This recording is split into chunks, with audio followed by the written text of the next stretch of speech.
Coach Rinker, Cody Rinker here at St. Anthony. First of all, Cody, you graduate Griffin Sahi, a solid senior class, but you guys have a lot of experience coming back. Colin West North, Brock Fearday, Ryan Schmid, Cavalcade. How does the experience from last year's team help you guys out for this year? I mean, obviously, anytime you got returning starters, it's nice because it shouldn't take you as long in theory to shake off the rust and relearn the concepts and get back to hopefully a level where we're competing and winning some games and, executing at a level that we could potentially win some championships with. So, I mean, that's always kind of where you hope to be at, and you kind of start with opportunities and opportunistic with. But you never know until you put the jersey on and lace up the shoes and throw the ball up in the air where it's going to be. Every year is a new year. So while you kind of lean on that to a certain point, everybody else has guys back too. And like I said, it's different roles and different positions sometimes, so that plays a factor as well. I feel like Ryan Schmid has a chance to have a breakout year as a junior, but also he has athletic ability that you really can't teach. Yeah, I mean, Ryan does a lot of nice things. He put a lot of time and effort into it this summer, improving his game, both from a skill development perspective and from a physical standpoint with his ability to jump and to run and strength there underneath. So, yeah, Ryan's got a chance to have a big year for us. We're looking forward to him developing, continuing to grow, both as he plays the game and thinks the game. What do you feel like is the strength for this team and the weakness for this team? I mean, I think one of our biggest strengths is going to be our depth. I mean, I don't know what you see here tonight at our Meet the Bulldogs. The score is 12-10, and I feel like we've got 10 to 12 guys that we could put on the court and not lose a ton. Obviously, there's a few guys that are, going to stand out at a few different positions and in different skill sets, but I think that's our biggest strength. Now how I figure out how to use that, will be kind of something to be determined here. I think our biggest weakness is all up between our ears, but between our ears in the sense that we got to stay humble and hungry. We can't let some of the outside expectations or internal expectations that we might have for ourselves, knowing that we're returning so many guys, get to us. We just got to stay within ourselves and play the game like we know how to play it. So, I think we can, I think we will, but that's something we're going to have to manage throughout the year. Players that have stood out to you in practice the most, who are they and why have they been? I think you got to start with Brock, Ryan, and Colin. I mean, those three guys there are leading scorers from last year coming back, guys that have put time in and effort in and show up every day, making plays and leading the team both from a energy standpoint and enthusiasm standpoint. I think other guys there, I mean, there's been a lot of them. That's hard to just Sam Link, here's a guy who's played a little in and out of the lineup last year, but he's got a lot of good leadership skills and communicates with the team very well, puts them in a good position.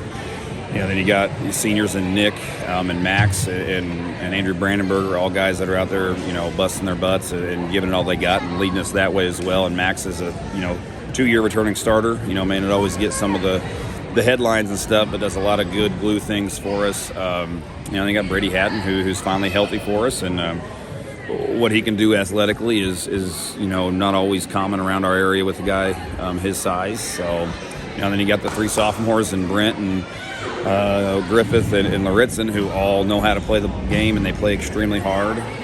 So really, it's hard to stop there. And not to leave anybody out here, you got Maddox Weedman, who's the same thing. He's stuck it out all the way through here now as a junior, and he's a big contributor in practice with his energy and effort, and does every little thing we ask of him. So, like I said, I hate to say all 13, and I'm not, but they really, these guys have been a lot of fun already to coach and be around, and I'm looking forward to hopefully continuing that throughout the season.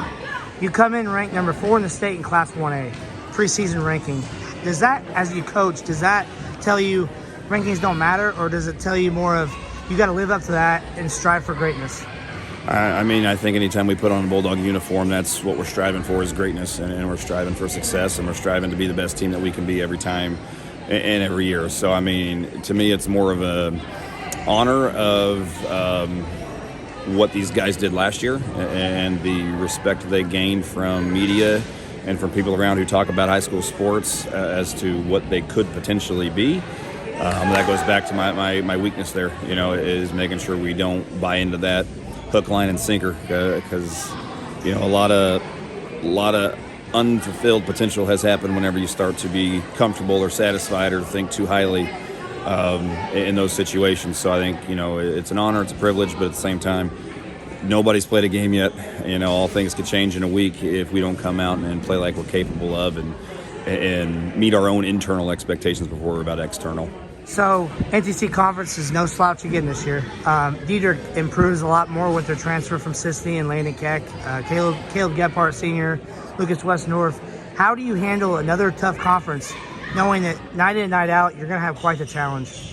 Our conference has really improved here over the last several years. You talk about Dietrich. I knew they were going to be tough. They get that transfer. They've kind of grown up here now, and I have a chance to, I think, potentially surprise some people in a way. They kind of flew under the radar, I felt like, last year with how solid a team they were.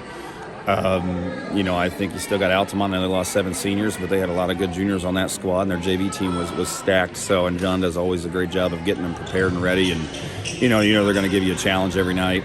And there's a lot of other solid teams there that too many to mention. I think St. Elmo's going to has the opportunity, potential to surprise some people too. I saw them over the summer. Greg's going to have them always ready to go as well. So, you just prepare every night. Our out-of-conference schedule is, I don't know if there's any polls out there on that, but we always feel like we challenge ourselves as much as anybody in the state with our out-of-conference schedule. So, at the end of the day, we're going to play who's ever on the other side and worry about what we need to do to be successful in that game. So, it's going to be a challenge, but something we're looking forward to. So the challenge of picking 5 players that you start every night, when you have so many players that can put the work in and be successful, how do you figure that out? First and foremost, it's communication. I communicate, I try to anyway, communicate what I'm thinking as clear as I possibly can, as often as I possibly can to every player on the court. I try not to let anybody wonder what my intentions are or what the goal of the team is and what we need from each and every player. So I think that's where it starts. Because then guys know that, they hear that, and they can go out and try to earn those minutes that way. The other part of the communication is just being honest with them that it's going to depend on matchups. It's going to depend on who has the hot hand. It's going to depend on who's playing well over the course of practices. And also honest that we're going to sub. And nobody's going to play 32. If we have a guy this year play 32 minutes, either they've played really, really well or something else has happened that's kind of gone wrong. And that's honestly how I've coached. I can probably count on one hand, outside of the COVID years when we had the extra timeout, I can probably count on one hand how many times I've actually had a player play all 32 minutes. It's part of the philosophy I have as a coach that we're going to use the players we have. It's the beauty of basketball. You can sub in and out, not have to worry how many times you do that. So we try to use our bench, every year, and this year is just a luxury that I think we can go even deeper. And it's just going to be a matter of communicating to the boys and continuing to be upfront with them and honest with them on when and why and how they're getting their playing time.